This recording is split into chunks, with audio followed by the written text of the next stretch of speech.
Aujourd'hui, on a à peu près 6% de personnes en situation de handicap représentatives. On n'est qu'à 1% d'apprentis, donc notre objectif c'est déjà d'atteindre les 6%. On voit bien qu'il faut qu'on développe absolument cette voie royale pour les jeunes en situation de handicap, de se confronter justement au possible et surtout de leur dire mettez-vous en situation, testez. On a mis dans la loi pour la liberté de choisir son avenir professionnel une disposition qui est importante, c'est que dans chacun des 965 centres de formation d'apprentis en France, il y aura un référent handicap. Un référent handicap, c'est une personne qui identifie les apprentis qui a un handicap. Je les identifie, j'essaie de les accompagner au mieux au quotidien. Je les aide également à avoir leur examen.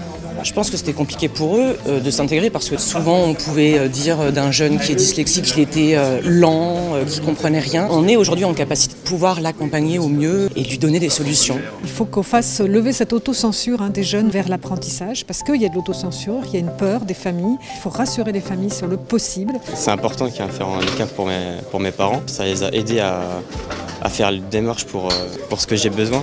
Pour mes aides, on peut dire. La relation avec Bérangère se passe très bien, il y a beaucoup de dialogue entre nous et elle est sympa. Elle est vraiment là pour répondre à nos besoins et essayer de nous faciliter la tâche. Je pense que c'est idéal. En plus, elle est très forte.